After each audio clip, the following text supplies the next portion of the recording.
Okay, this is lesson 4.07 and 4.08, the immune system. Please make sure that you do have the slides so that you can take notes. The slides are found in your course content. So, every single organism, no matter the type of organism, is going to have some type of immune system, a defense system to protect itself.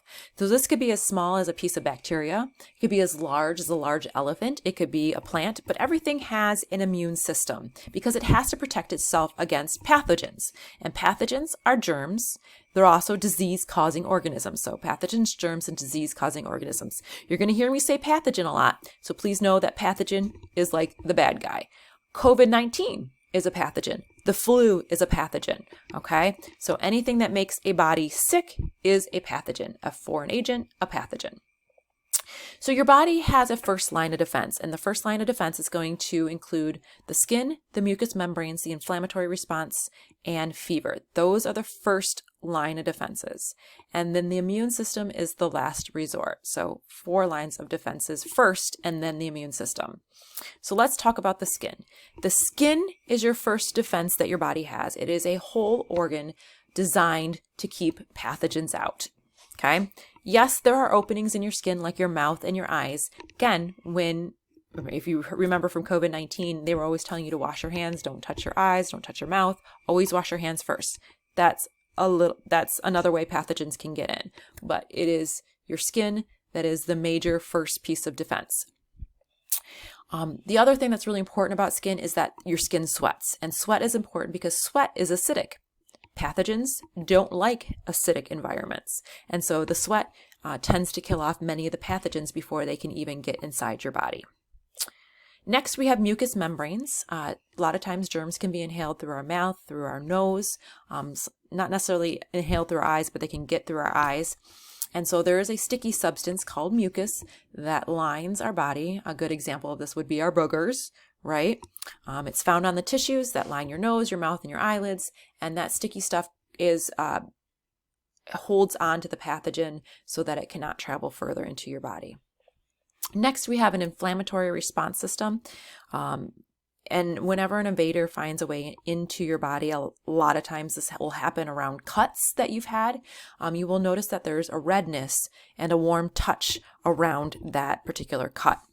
And so this is a localized response, and it's trying to help prevent the invader from entering your blood system and traveling further inside your body. So it's going to get really warm in that area, and that warmth is a good thing because changing the temperature to the pathogen helps reduce its ability to reproduce quickly so that the immune system can get in quickly and kill off that pathogen.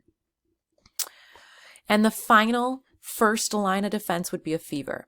Yes, mild fevers are a good thing. What it does is it causes your body temperature to rise, and it causes you to feel really yucky a lot of times when you have fevers. That's the downside of fevers, but they really are a good thing. I should say mild. Mild fevers are a good thing. Bacteria are sensitive, as I've said, to temperature change. So when your temperature goes up, it warms up the area that pathogen is in, and then the pathogen will not feel so great, and it will reduce the speed at how it reproduces, and so it can't replicate or reproduce quickly, and it gives the immune system time to kill it off. So mild fever is good. So anything like 102, 103, anything above those, that's not necessarily a good fever, but a mild fever is a good thing. So when the first line of defenses fail, then we move on to the immune response system. And the immune response system is composed of different types of cells that are going to specialize in recognizing and destroying pathogens. These types of cells that are going to catch the invaders and destroy them are white blood cells. This is a picture of a white blood cell hanging out with red blood cells. Again, there are many different types of white blood cells. Please know that the B cells, killer T cells, the macrophages, and helper T cells are the types of white blood cells that we will talk about today in the immune response system that we're going to learn about today. So again, these are all white blood cells that have specialized jobs.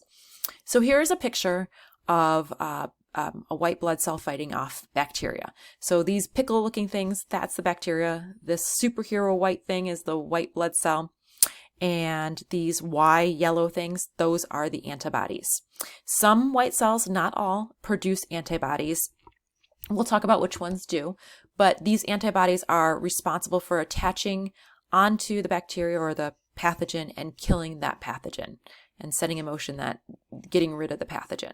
So let's actually talk about how antibodies work. So how does the antibody know the difference between a pathogen and a normal body cell?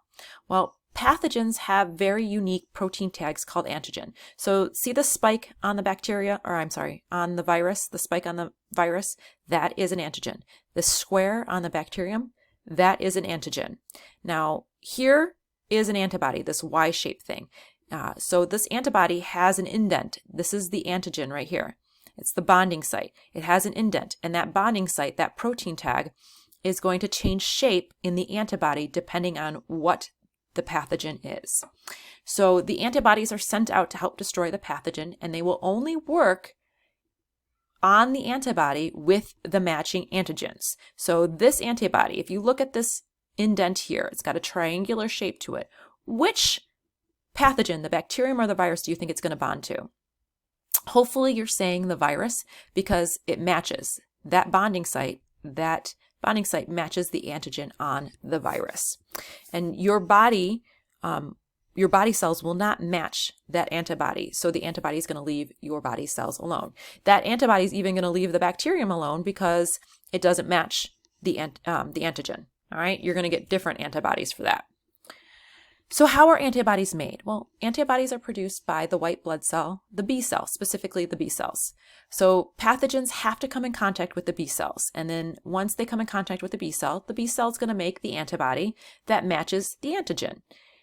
And then once they make that, they're going to release the antibodies. The antibodies are going to attach at the bonding sites with the matching antigen, and they're going to then clump them all together. So we're going to come back to that idea of clumping together, but I want to talk about other white blood cells that help the B cells recognize the pathogen.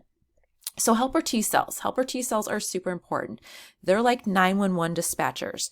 They're the ones that recognize and alert the B cells that there's an invader, because the B cells aren't going to recognize it right away. The helper T cells have to tell the B cells, hey, there's an invader, you need to go get rid of them. Okay, so helper T cells are really important. If there were no helper T cells in your body, then the antigen or the pathogen would be running free in your body, creating a ruckus because the B cells can't engage until the helper T cells alert them. So that brings me to HIV. What is HIV? Well, HIV is abbreviated for human immunodeficiency virus. And how does HIV work? Well, HIV is a virus that's going to attack the immune system, specifically your helper T cells, okay? So the HIV destroys your helper T cells. Now remember how I said the B cells can't engage, cannot work without the helper T cells alerting them? So the HIV goes after the helper T cells, it eliminates them, so now the body cannot produce any antigens to fight any invaders. And so when the body is no longer able to respond to invaders because the helper T cells are all gone, the infection is turned into AIDS.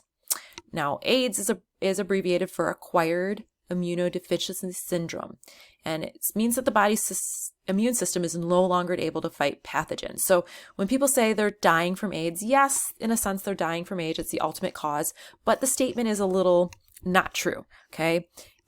It just means that your immune system is not working. It's not able to fight any pathogens. And so say you get the flu or say you get COVID-19 and you have AIDS. Well, you don't have the helper T cells to alert the B cells to create the antigens to fight off the pathogen. And so you die from a disease with the help of AIDS. So AIDS is kind of like a helping tool to get you sick, to help you or to cause you to pass on. All right. So let's go back to the clumping. Remember how I said it clumps, the antibodies attach to the antigen site on the pathogen, and then it causes the pathogens to clump together. This is where the macrophages and the killer T cells, which are also white blood cells with specific jobs, but these are where these come into play. So the macrophages and the killer T cells see all the antibodies attached to the pathogen, and they see them clumping together, and these macrophages and killer T cells, these come in to kill the pathogen. And so there's two ways that they do it. So here is the killer T cell. So here's the killer T cell. The killer T cell creates a protein, and it finds the clump of pathogens. And then it releases that protein that it's created, and that protein then punches holes into the pathogen and ultimately kills the pathogen. It punches a hole right through them and kills them. Macrophages work in a different way. This is the second way it could respond, through the macrophages. Macrophages are these massive white blood cells, and they're really cool because what they do is they literally wrap around the pathogen and eat the pathogen. So the pathogen has all these antibodies on it. They're all clumped together, and then the macrophage comes in and just eats them.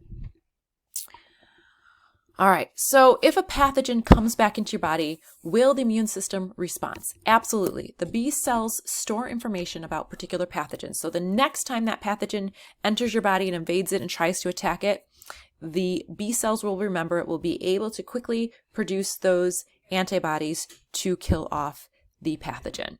They remember those pathogens. And that's basically how vaccines work. When you get a vaccine, you are getting a broken piece of pathogen, and you're putting that into your body. They call it an inactive form, but it's really a broken pathogen. It doesn't work correctly. And so your body is going to go after that pathogen. It's going to fight it, create antibodies, and then it's going to remember those antibodies in memory cells of the B cells. And so if that pathogen ever enters your body again, it's going to be able to fight it quickly without you getting too sick or sick at all. All right, let's quickly review the human response system. I highly recommend that you take a snip clip of this. You have the slides. This is a quick summary of what we've just talked about. So pathogen is going to enter your body.